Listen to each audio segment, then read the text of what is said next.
Geopolitics and Empire is joined by Richard Gage, AIA, who is an architect of 30 years from the San Francisco Bay Area, a member of the American Institute of Architects, and the founder and former CEO of Architects and Engineers for 9/11 Truth, now independent. He, along with his courageous wife and assistant, Gail, continues to lead the charge toward a real investigation into the destruction of all three World Trade Center skyscrapers on 9/11 at richardgage911.org. Mr. Gage became interested in researching the destruction of the WTC high-rises after hearing the startling conclusions of a reluctant 9/11 researcher, the late David Ray Griffin, on the radio in 2006, which launched his own unyielding quest for the truth about 9/11. The organization he founded, AE 9/11 Truth, now numbers more than 3,500 architects and engineers demanding a new investigation into the destruction of all three World Trade Center high-rise buildings on 9/11. Welcome to Geopolitics and Empire, Richard.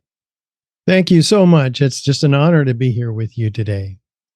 And, I've been learning from you and AE 9/11 Truth for decades. And so, imagine I even used your material in my high school and university classes on history and political science to unbrainwash students here in Mexico. So it's a great honor for me to finally be able to speak with you. Oh, great. Yeah, let's go into depth. Yeah. And, maybe to start with 9/11, I'll include in the links some of your in-depth explanations and maybe to get sort of your brief and updated version of how you see 9/11 and what went down there, especially for people who aren't quite familiar of your take on 9/11. Real quick, my view is that it was a false flag operation, or I suppose what academically would be called, labeled as state terrorism, or what the late Lance DeHaven Smith called state crimes against democracy, or SCAD. Lance had been a guest on Geopolitics and Empire a few years ago. And so what sort of, for people old and new on 9/11, what's sort of the summary of your decades of research of what happened there? Well, let's look at the evidence and see if we can come to conclusions together. Because when I first saw the buildings come down that morning on TV, September 11th, 2001, I was, of course, just like everybody, just completely shocked.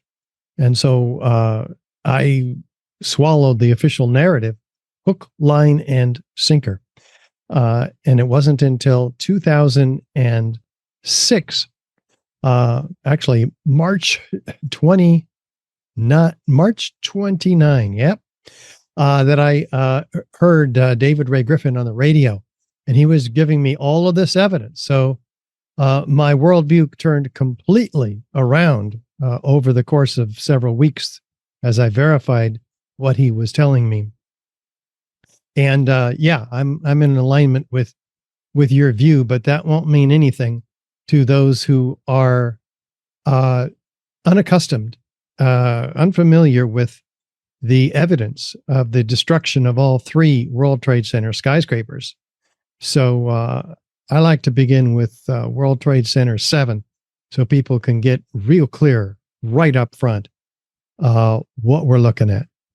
Throughout history, empires have risen and fallen. Some of the most successful empires were those that offered people a reason to come, often lower taxes and the prospect of citizenship. In ancient times, empires would say foreigners can become one of us and prosper through business and trade. Throughout history, people have gravitated to jurisdictions that have given them the best conditions to do business.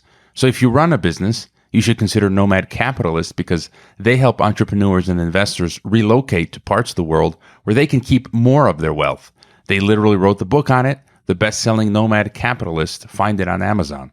If you're an entrepreneur or investor and believe you're paying too much in tax, or if you'd like to get a second passport or a third passport like I have, to expand your options and not have to be reliant on one government, there are legal ways to do this. Nomad Capitalist has been assisting over 1,000 clients for the last 10 years. You can check out their 2,000 plus educational YouTube videos and nearly 2,000 blogs. Just go to nomadcapitalist.com, learn how they can help you legally reduce your tax bill, expand your options globally, and navigate the algorithm ghetto. That's what I often use in my classes to take this evidence-based academic approach. And again, AE 9/11 Truth created fantastic documentation and video clips. There was that one with Ed Asner which I would show in my classes to try to, to demonstrate from a scientific perspective that the official narrative just does not make sense at all. Yeah, that's a perfect teaching tool that I developed 10 years ago. I started Architects and Engineers for 9/11 Truth in 2007, the year after I learned about this information. And now there are 3,600 architects and engineers signed on to the petition demanding a new investigation. So I constantly refer back to that website. But all the latest and best evidence is now at Richard Gage 911.org. And it is a complete compendium of this evidence. For instance, the evidence of this third tower that came down on 9/11. I didn't know a third tower came down at the World Trade Center. I mean, I'm a member of the American Institute of Architects, and we didn't get 90,000 members altogether. We didn't get one bulletin on this, the third worst structural failure in modern history after the Twin Towers. So an extraordinary building in and of itself, 47 stories tall, an acre in size every floor. And on 9/11, 7 hours after the towers came down, this building drops like a rock straight down, uniformly, symmetrically into its own footprint. After witnesses hear explosions, it had a few small scattered fires, and NIST tells us, NIST is the National Institute of Standards and Technology. They tell us that this building came down by normal office fires.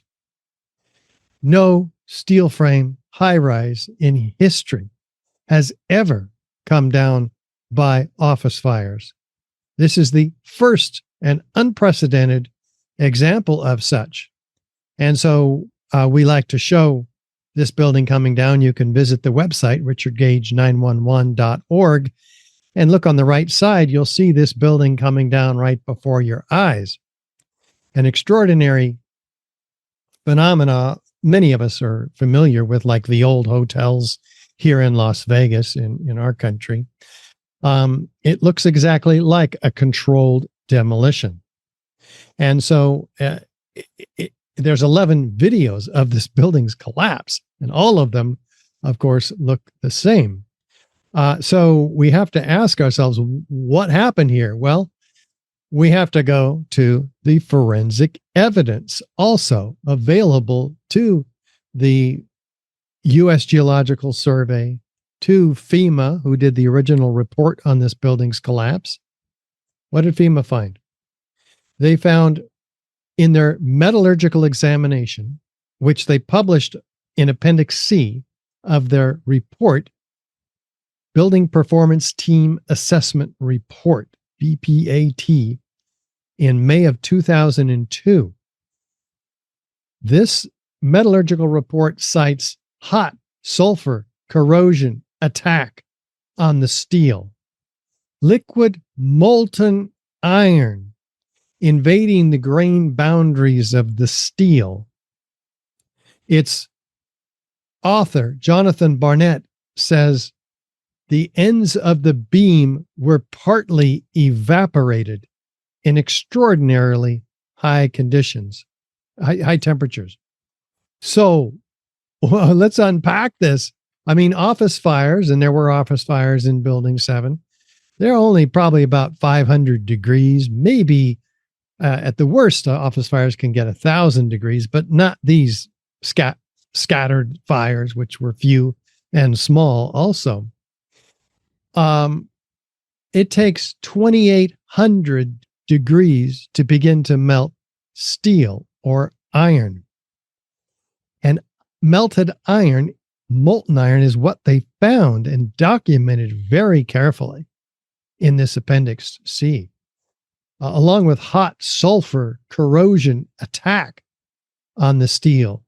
Where would sulfur come from? They don't know. They have no clue. But they document it very carefully. Well, sulfur is added to the incendiary thermite to become more effective at cutting through steel. Thermite's an incendiary used by the military to cut through steel like a hot knife through butter. So we have given to us on a silver platter the forensic evidence by FEMA of ignited thermite. This is incredible. But NIST, when they took over the investigation in 2004, threw all this evidence out. And NIST is, again, the National Institute of Standards and Technology, who was tasked by Congress to explain these collapses to the American people. They threw it out. Their final report, which didn't come out until 7 years after 9/11, completely omitted the key forensic evidence like that from FEMA, but also like the studies of the World Trade Center dust that the U.S. Geological Survey performed and documented and published in 2006. Hundreds of samples throughout all the World Trade Center, very detailed particle analysis. One of the things they find in every sample that they can't possibly explain, or they don't explain, they could have, it's explainable. What is it? Molten iron microspheres, previously molten iron, in all the samples, up to 4 tons throughout all the World Trade Center dust by extrapolation. Up to 6% of many of these samples are composed of these previously molten iron, that's elemental iron, microspheres. So let's unpack that, because this is extremely important evidence that's ignored by NIST, even ignored by FEMA earlier. Molten iron, that's the byproduct of thermite. Interesting. And it also means, since it's molten, that the iron reached its melting temperature, which is 2,800 degrees Fahrenheit. That is unachievable by office fires, thus unaccountable in the official narrative. Only thermite can account for these. How do they get to be spherical? Well, under explosive conditions, aerosolized liquids, molten iron, would aerosolize, and aerosolized liquids form themselves into droplets that are spherical. And these are about a diameter of a human hair on average. So we have the evidence of aerosolized incendiaries, thermite and thermate, because they find ingredients of sulfur also. Well, this is incredible evidence in all the World Trade Center samples. So here again, we're talking about not just Building 7, but the Twin Towers as well. So there's some explaining to do here. We've got also the evidence in all the World Trade Center dust of unignited thermite, because those two forensic examples and samples are ignited thermite. So a team of 8 international scientists led by Niels Harrit in Copenhagen does some detailed analysis of about 7 different independently collected samples that were sent to them from various places, like an apartment across the street from the South Tower on Liberty Street, one from the Brooklyn Bridge, because the dust went everywhere across Lower Manhattan. And what do they find? they find these curious red-gray chips, red on one side, gray on the other, about a 16th of an inch long, most of them. And so they're dual layered, meaning they're like a paint. They were applied, but it looks like a paint, but they applied a magnet to it. And sure enough, the iron, the paint chip, what they thought was a paint chip, comes up to the magnet. It's attracted. So it has a high iron content. Well, they get real curious. What's iron doing at these levels in all the paint? They do X-ray energy dispersive spectroscopy. That's XEDS. That is fine. They find in these samples elemental iron and aluminum, the key ingredients of thermite. Wow. They've just made a huge discovery that should turn all heads everywhere around the world, because now we've got the evidence of incendiaries in the World Trade Center. They get real curious. They zoom in 50,000 times with an electron microscope, and they find what? Inside these particles, these red-gray chips, there are particles of iron oxide in rhomboidal-shaped crystals and aluminum platelets also. But these particles are at the nanoscale, 1,000 times smaller than the diameter of a human hair. This is nanotechnology. So we've got the ingredients of thermite in all the chips, identical, meaning all these chips came from the same source. And they are set in a matrix, a bed of organic material, oxygen, silica, carbon. Organic material is what's added to TNT to produce very large gas expansion, which knocks things over. That's how explosives work. Whereas incendiaries work by means of heat. They burn things up at 4,000 degree temperatures, which is why thermite explains the forensic evidence that FEMA documented so well, burning silver dollar size holes through the ends of the beams. Fires don't do that. And by the way, jet fuel doesn't do that either. Jet fuel is just kerosene, essentially. It doesn't burn any hotter than office desks or chairs. 600 degrees Fahrenheit, according to its manufacturer. So here, in all the World Trade Center dust samples they analyzed, they find the evidence of unignited thermite.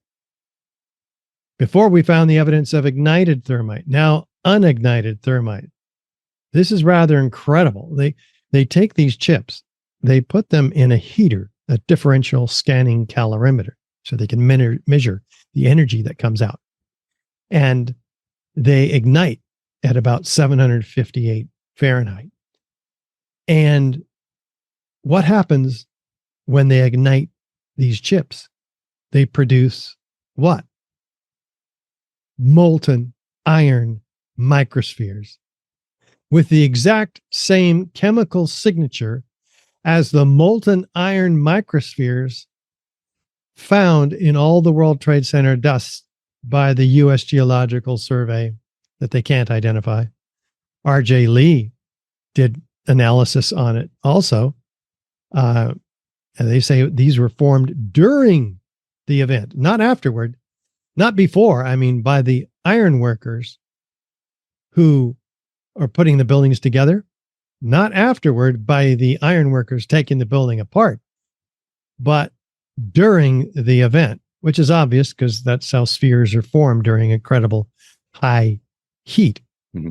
And so what you just laid out, and the work that was done by AE 9/11 and now Richard Gage 9/11, your website. I mean, that was enough to convince me in the 2000s from a scientific perspective, objective perspective, and it kind of shocked me.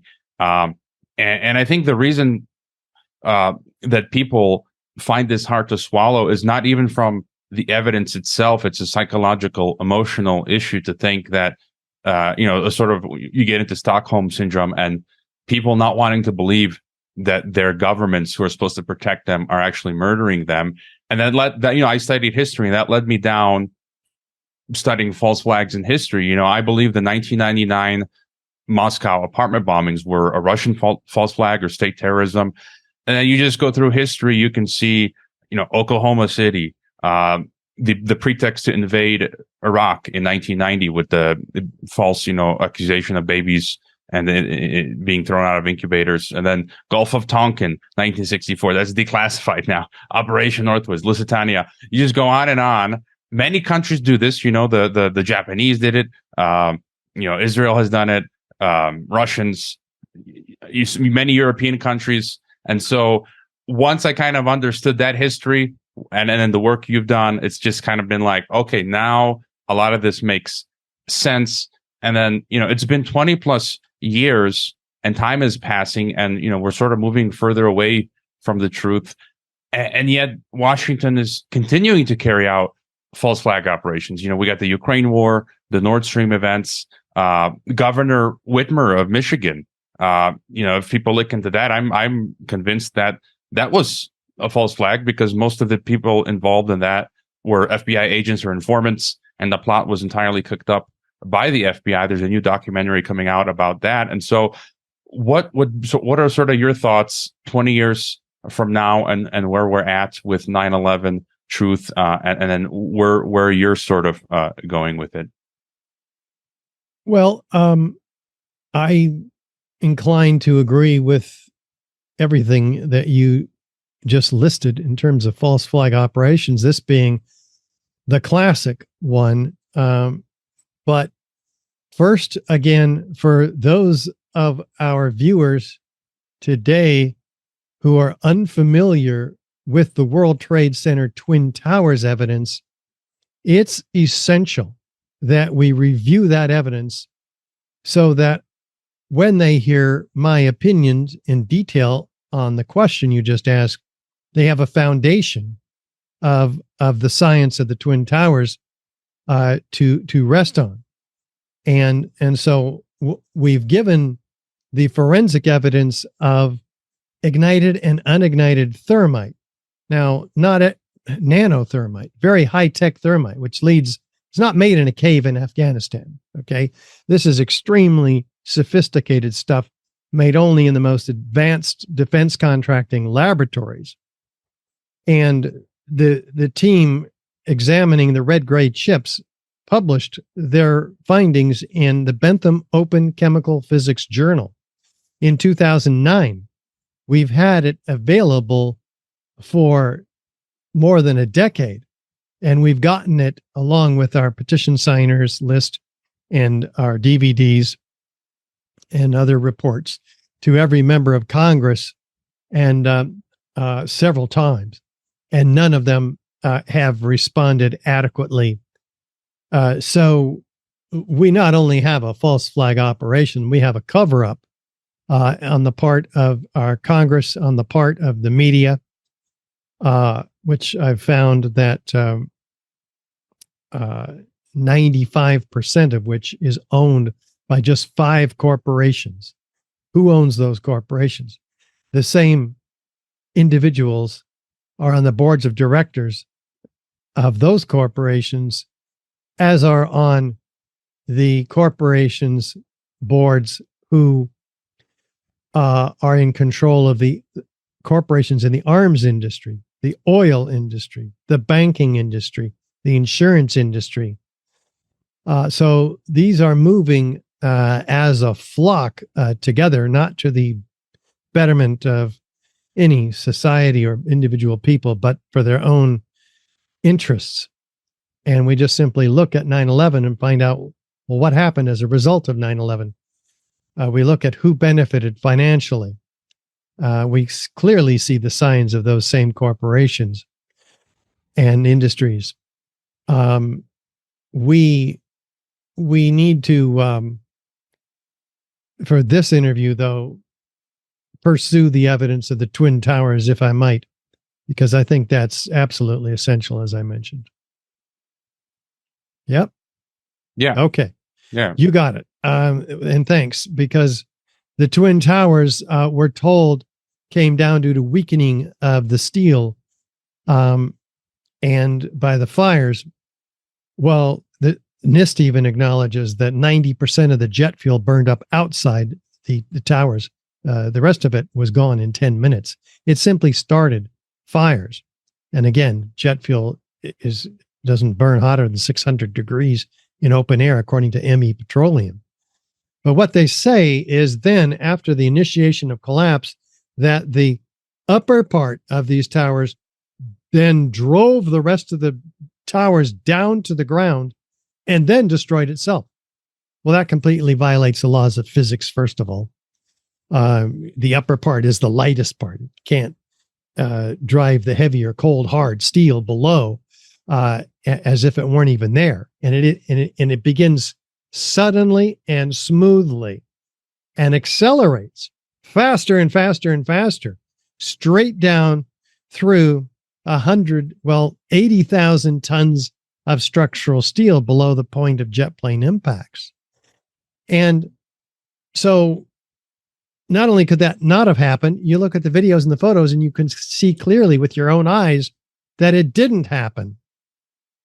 What happened was it's telescoping in on itself. It's been destroyed internally with explosives, which we show, and these isolated explosive ejections on our documentary, 9/11, Explosive Evidence, Experts Speak Out. After that top part is gone, that's when we see additional explosions hurling 4 and 8 ton structural steel sections laterally, landing 600 feet in every direction. It's at 80 miles an hour, clocked by physicists. How does gravity work? Down. What's going on here? Out. Extremely important distinction. 600 feet. This is like firing a 200-pound cannonball 3 miles. It takes incredible force to do this. And we track these individual freely flying structural steel sections to where they land up to 600 feet all around.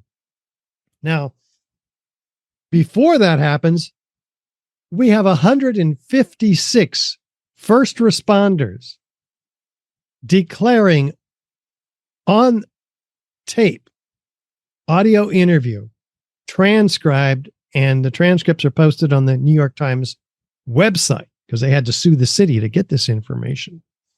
And they're talking about many of these witnesses of first responders of explosions, many seeing flashes of light as well.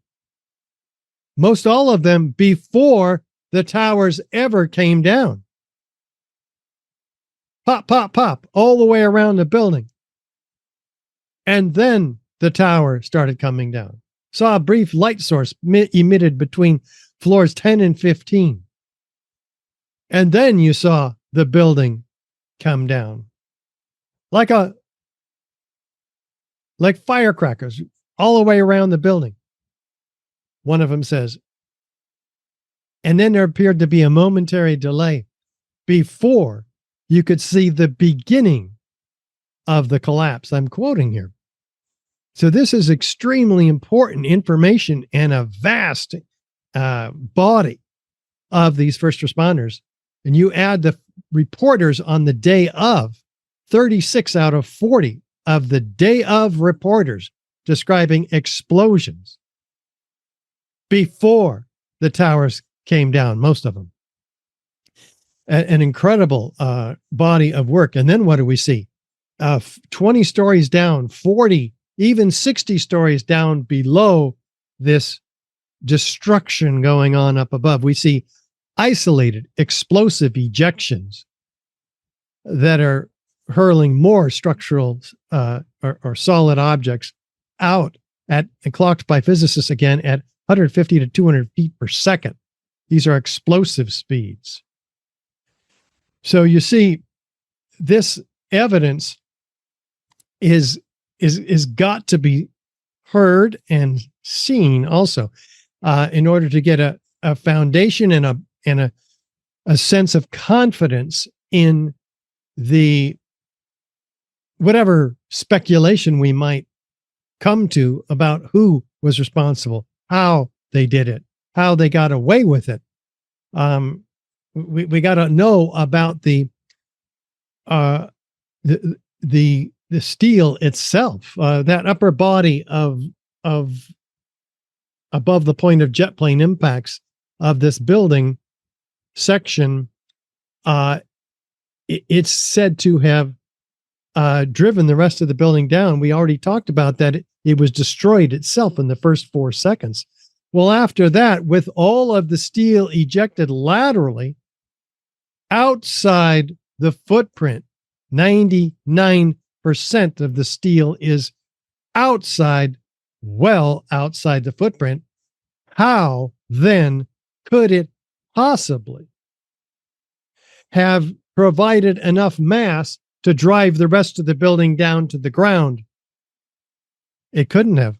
And yet that's the body, that's the mass that was allocated to the crushing force, this pile driver by Zdeněk Bazant from Chicago Northwestern University in a paper that he submitted just 2 days after 9/11, a very complex paper that took structural engineers 10 years to decode.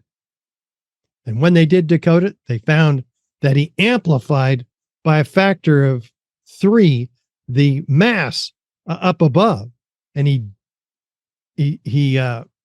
minimized by a factor of 4 the capability of the structural steel below to resist that mass. So he completely rigged it in favor of a collapse. It was complete fraud on the part of Zdeněk Bazant of Chicago Northwestern University. And so we not only not have steel that's available to crush the building, we don't have concrete either. Each floor was an acre in size, 4 and 8 inches thick. We'd be looking for a stack of acre-sized pancakes at the bottom, like 110 of them. We don't find 50. We don't find 10. We don't find one significant piece of floor, concrete flooring at the bottom. Where is it? Well, you simply just watch the videos and the photos in our documentary 9/11 Explosive Evidence Experts Speak Out, which is on our website, richardgage911.org. You can watch it for free. And you see that in all the photos and videos, there's huge clouds of pulverized concrete in midair. And this concrete drifts over lower Manhattan in a 3 square mile area from river to river, 3 inches thick, every street, every rooftop. That's where the concrete is. It's not even available to provide any driving down force, as Zdeněk Bazant fraudulently sought to prove.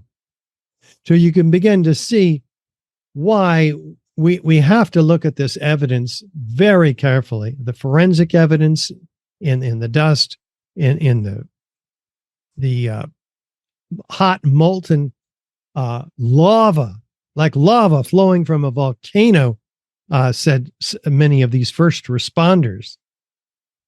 That if you don't look at all of this evidence, then our speculation and our confidence in our conclusions remains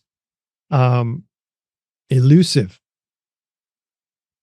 So, my fear as well, we had the assassination of John F. Kennedy in 1963, and we've got RFK Jr. now, for example, saying it was, I think what most people by now believe, it was the CIA, the deep state that killed his father, his uncle, that took out Martin Luther King Jr. We've got the 1999 court case, again, using your method. Coretta Scott King and the King family didn't believe the official narrative. They went to court. They got the verdict that said the government participated in the conspiracy to take out MLK Jr. And, but, as time passes, I'm worried that something like what's happened or what hasn't happened with the truth of the JFK assassination might happen with 9/11, where decades will just pass and then the official myth will remain. What's where are we at right now? How do you feel? What are the best ways to attack this, to get things done, to get new investigations to happen so that the truth would come out? Because I think if the truth came out globally, it would be a global shock that would have to mean a lot of things. That's there'd have to be like a reckoning, people resigning, a total shakeup of the government. No, the truth is out. It's just not being televised, and it's being censored, depressed. The truth tellers are labeled conspiracy theorists. So we don't have control over the mechanism of distribution of the information at a mass population scale, unfortunately. So all we can do is what you and I are already doing, and more. For instance, I'm making a film called 9/11 Crime Scene to Courtroom. The best and latest evidence is going into it. Among the 60 exhibits that have already been submitted to a U.S. attorney in Lower Manhattan for distribution for a special grand jury investigation. The Lawyers Committee for 9/11 Inquiry has submitted that, and I'm partnering with them. In fact, Mick Harrison, the litigation director of that organization, and I are making this film together.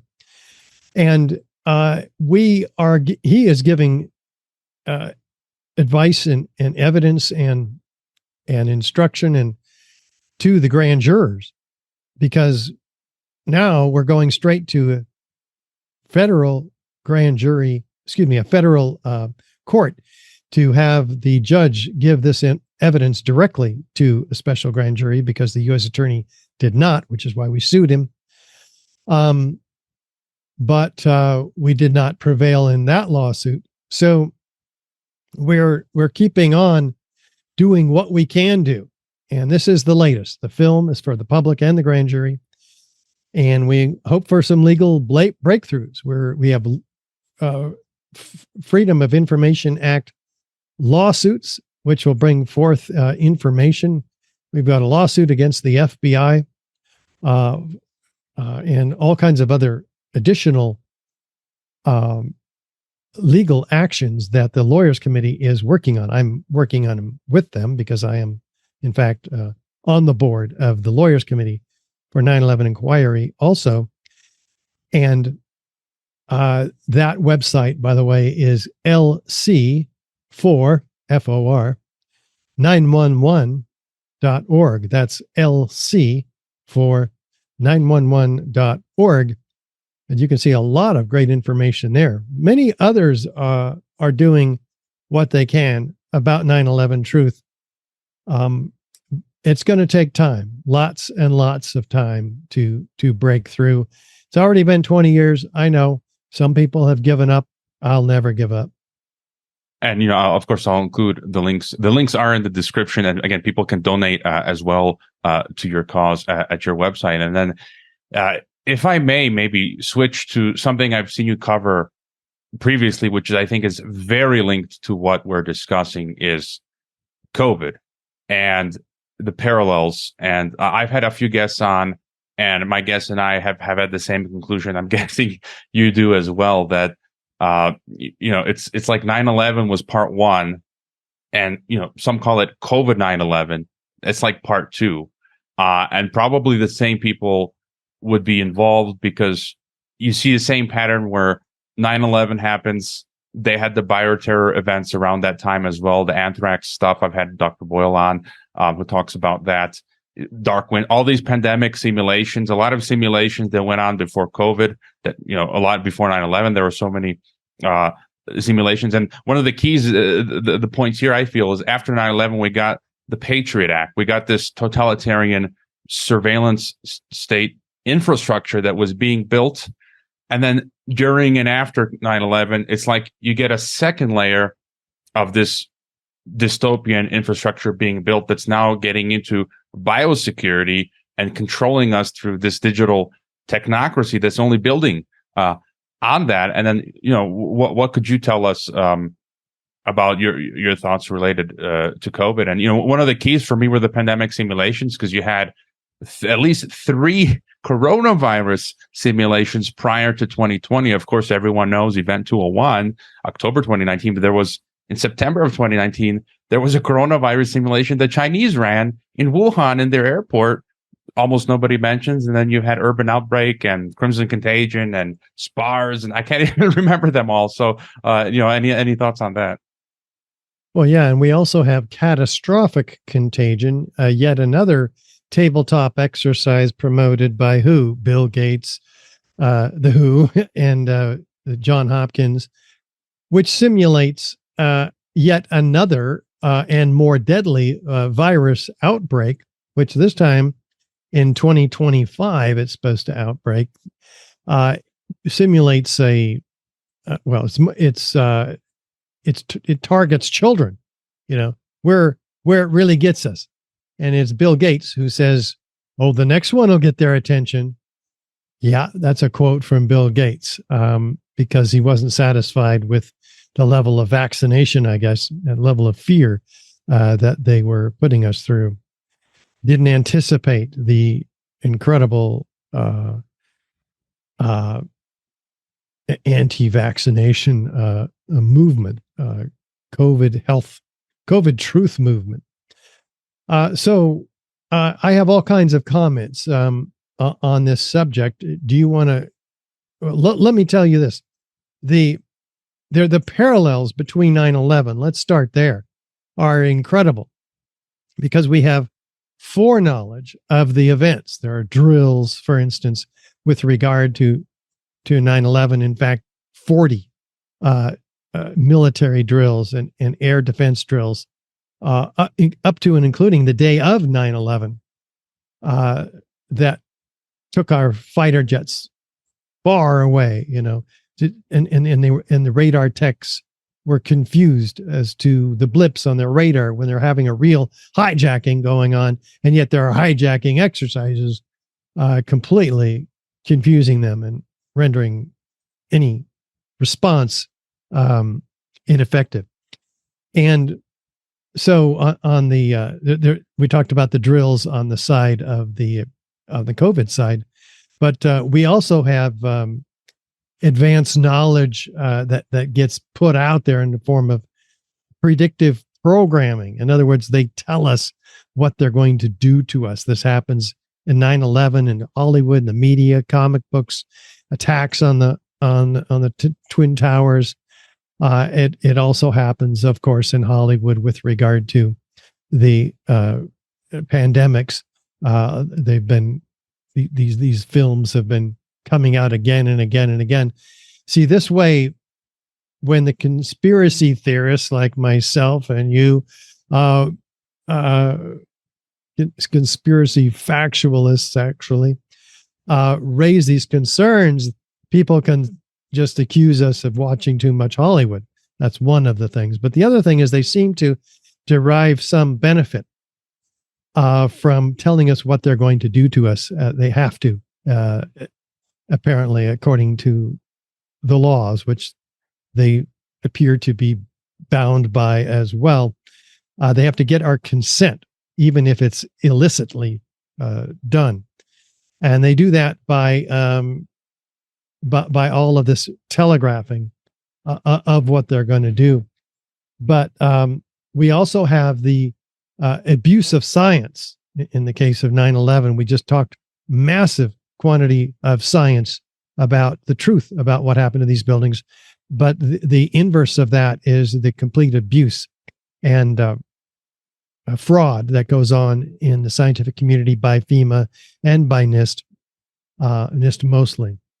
So we have also a climate of fear that has been created. The next, you remember the terror meter as it goes up to yellow and even red.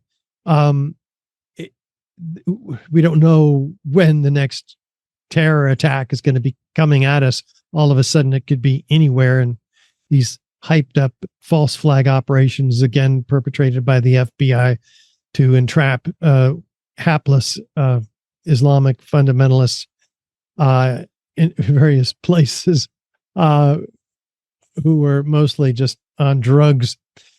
And then in the case of COVID, of course, the fear of deaths producing massive cases based on positive results of a test that it was said by its inventor not to be used to diagnose disease, but it was, and he said you could find anything anywhere by amplifying the results of these tests, which is what they did. They found lots of cases, and then they tried to turn these cases into hospital stays, and then they turned the hospital stays into deaths by giving them remdesivir on ventilators, which is a deadly combination. And then they are giving the hospitals incentives to have a positive test, A, B, to hospitalize that person, and if they die, $37,000. There's an actual incentive to murder these patients. So that's been going on and proven to be such. So this climate of fear based on these overrun hospitals, which in large measure were all staged, almost all staged, with actors at these hospitals. The hospitals people go to are empty to report on with their film equipment. And so we have a problem here with this escalation of fear. You could touch an ATM button and all of a sudden you're a super spreader without any symptoms. You could bring it home to grandma and she could die. So we got to be in masks. We got to be 6 feet apart. And by God, we have a pandemic of the unvaccinated all of a sudden, divide and conquering the population. So we have a solution that's far worse than the problem. The vaccine is killing more people than COVID ever did. The 2 million people killed in Afghanistan and Iraq, and far more than the 3,000 died in New York. So we have the Patriot Act that you mentioned, the Military Commissions Act, the National Defense Authorization Act of 2012, in which any of us can be arrested for being associated with terrorism, which isn't even defined. It's defined as force. Well, force is not defined. So we can be tortured even and assassinated. No right to a lawyer, trial, a jury, no due process, all because of an emergency. So the emergency of 9/11 transfers into the emergency of COVID because all of a sudden we have a pandemic. So it's an emergency. So they can put onto the market vaccines that were never tested because they claim to have met the 4 criteria of the FDA of emergency. There has to be no alternative, but there were alternatives. Hydroxychloroquine and ivermectin were great alternatives, but they abused the science to lambaste those. We have one of the other criteria for an emergency is that the remedy has to be proven safe. And of course, it's not safe. I mentioned it's killing far more people than COVID ever did. And they lied about the other 2, which I don't remember right offhand. So there's false accounts by officials. In the case of 9/11, we looked at the false account at fire and weakening, extreme control of the narrative by intelligence agencies, no real investigation. The investigation of 9/11 was a complete farce by NIST. We talked about some of that. There's no investigation into the real origins of the COVID virus. It was shut down after they found Jeffrey Sachs, in particular, the leader of that committee looking for that original cause, now believes that it's engineered in a laboratory and that it came out of a laboratory. So they shut him down, fired him, essentially. So they have this elusive, powerful enemy, terrorists in 9/11 and virus. You can't see it. It could be anywhere. So you can get away with telling people how powerful this enemy is. So these are among the incredible parallels between 9/11 and COVID that Kevin Ryan originally developed almost 3 years ago now. And I've been trying to carry it forward and give it more detail.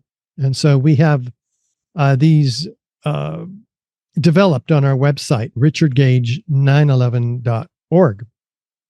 Yeah, and as you mentioned, they shut down things from the get go. In January of 2020, I interviewed the author of I was the first to interview the author of the Bioweapons Act, Francis Boyle. Actually, the first chapter of his latest book, Medical Tyranny, which I got somewhere behind me, is the transcript of our discussion. And that's when he said Corona was a biological offensive warfare weapon, and 300,000 views deleted from YouTube and reposted, seen by I don't know how many people, and then the Associated Press doing a hit piece. But that kind of leads me to then the next question, like your thoughts on the direction they're pushing us with all of this, the end game, the goals, because now it's starting to get really scary. And for me, my biggest takeaway as to what's going on is, what one of my past guests, Edwin Black, calls the algorithm ghetto, the algorithm gulag, the cyber gulag, the digital concentration camp.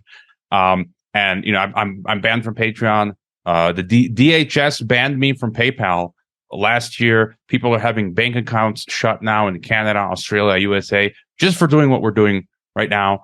And it seems like they wanted to install this cashless digital system where they will force all people to use digital passports, which we're going to need permissions to do absolutely anything, to buy food, to drive a car, to travel to work. And that's my biggest fear. And it feels like they want to bring about into reality all those sci-fi dystopian movies like Total Recall and Gattaca and all this crazy Hunger Games, Maze Runner. I mean, you name it. What do you feel is what they're going for? Oh, so now we can speculate because we've looked at the evidence.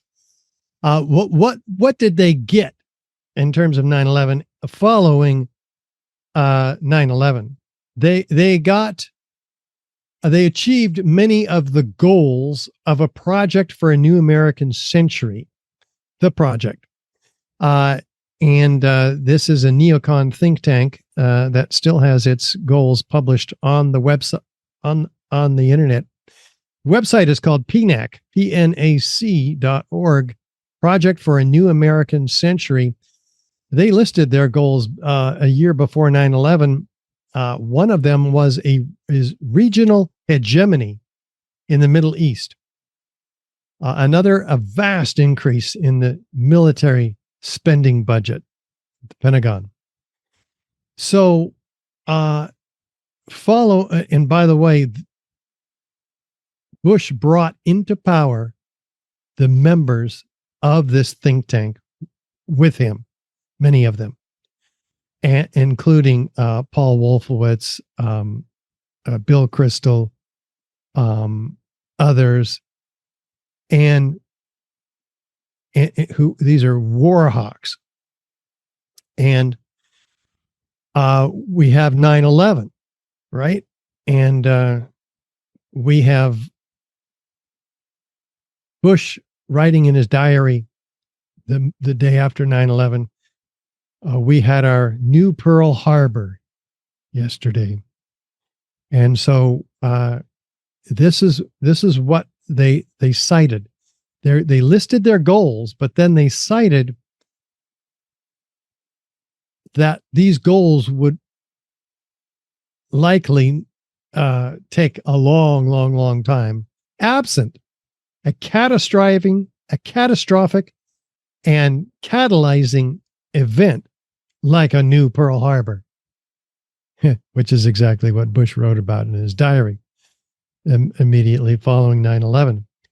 So you might thereby also get some clues about who may have been involved in the planning of 9/11. Cheney, certainly among the top of the neocon hierarchy there in the Bush administration. So, how do we, what do we do given all of this? How do we fight back against this tyranny, this state terrorism? You mentioned earlier doing what we're doing. You're producing a new film, court cases. I know, related to the COVID stuff, there's still a lot of litigation going on. People taking action against the courts all around the world. I was reading today, Rand Paul is going to publish a new book. He's still trying to go after Fauci. And so, any other thoughts on how we, continue to fight for the truth and so forth? Yeah, I've worked 18 years, and now with my wife, Gail, even harder in the last year and a half to create the materials that people need to knock this first domino over that will knock all the other dominoes over. This is the domino of 9/11. And the forensic evidence is, especially for Building 7, is so key to helping people come to grips with what's really going on, because this conspiracy is so huge, massive, as is COVID now. Some people have a harder time wrapping their head around COVID, but Building 7 is easy. So, like you saw in the 15-minute documentary 9/11, Solving the Mystery of World Trade Center Building 7, it makes it so clear. It's the perfect video to show people, and it's available free on YouTube. Actor Ed Asner narrates it, and it was made for PBS. And it's the first step for a lot of people. The second step is the documentary 9/11 Explosive Evidence, Experts Speak Out, where we incorporate the evidence in the Twin Towers. So together, this can wake up anybody who's willing to watch it. They have to be willing to watch it. But it's graphic evidence. Photos and videos are really necessary to see this information. And people wake up anywhere that you can show it to them. So don't sit on this information. Get a hold of the brochures that we have as well. On our website, we have a store. The DVDs are there. The brochures are there. You can get 100 of them for about $10. I've outlined all this evidence in the brochures that we've discussed today. So it's all available for you. You need to use it. Send it to every architect and engineer that you can find, every elected representative and media representative that you can find, everybody else that you know. It's essential. All of us have to do something to move this football down the field, the football of awareness down the field of the lies of 9/11 truth. The lies of 9/11.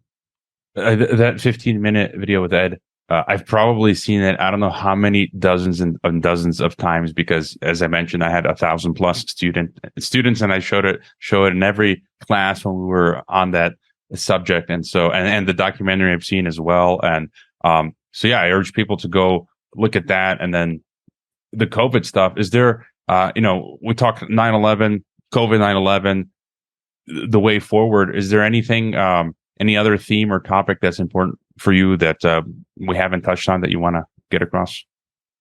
Oh no, my issue is 9/11, and my secondary issue is COVID. I'm aware, as you have highlighted today, of many of the other false flag operations, including the sinking of the USS Liberty in 1967, was it? by Israel and the lies coming out of LBJ and the military as a result of that huge loss of life.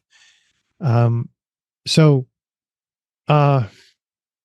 JFK, of course, now being exposed by RFK Jr. as he's running for president. He's got a great platform to get all of these issues out.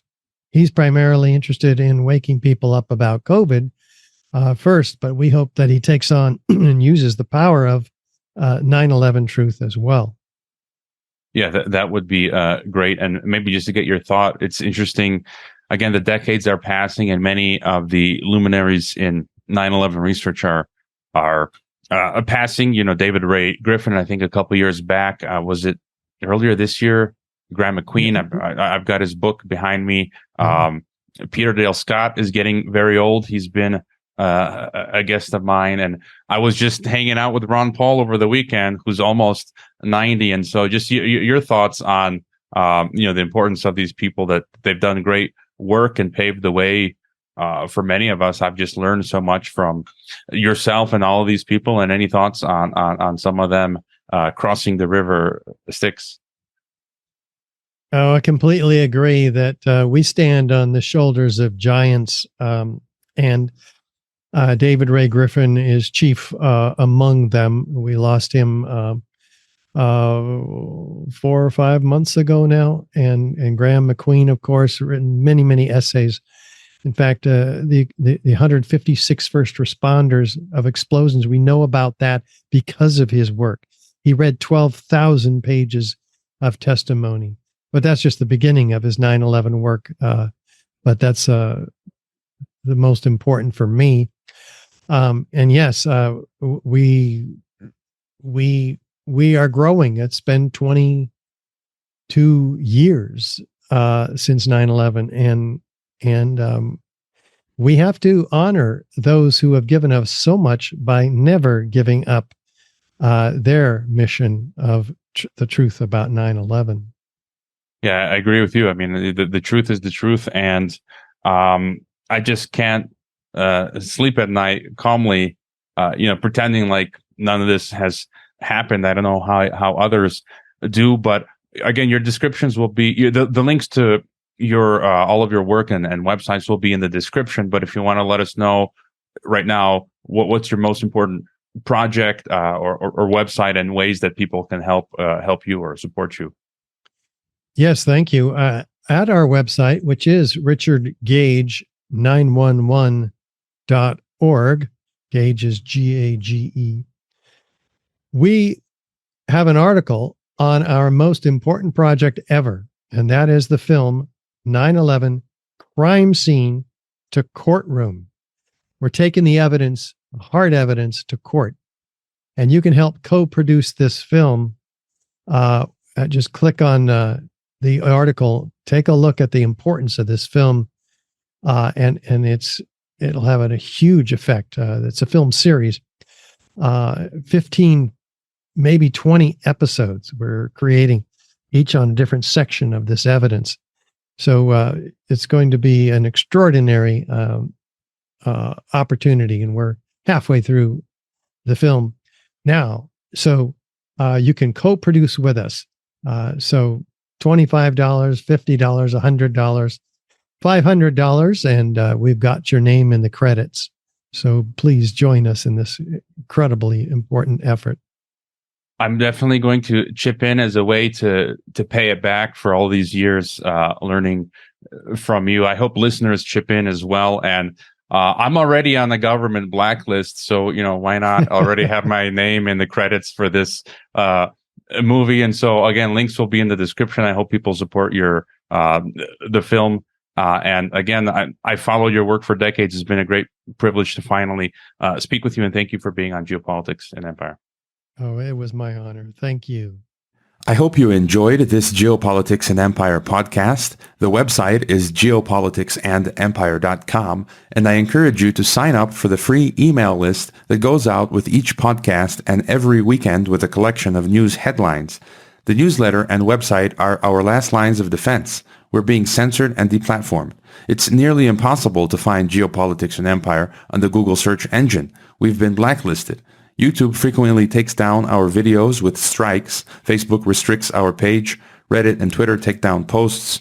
And after the Associated Press mentioned Geopolitics and Empire in a 2021 article co-written with NATO, our Patreon account was terminated. Vimeo also terminated our Pro account. The best free way to help Geopolitics and Empire is to leave a review on Apple Podcasts or elsewhere and subscribe to all of our media channels. You can find the video broadcast now on 5 platforms: Odyssey, Rockfin, Rumble, BitChute, and Brighteon. You can find the audio broadcast on the podcast ecosystem: SoundCloud, Apple, Spotify, and so on. My current favorite social media channels are Twitter and Telegram, but you can also find us on Gab, MeWe, Minds, Float, VK, Instagram, Facebook, and LinkedIn. Finally, Geopolitics and Empire is in dire need of funding to continue. You can leave a donation, purchase a consultation with the host, or become a member to receive additional benefits. We also produce a weekly broadcast called Dissident Thinker for members and Rockfin subscribers only. We will continue to fight the good fight come hell or high water. Thank you for listening.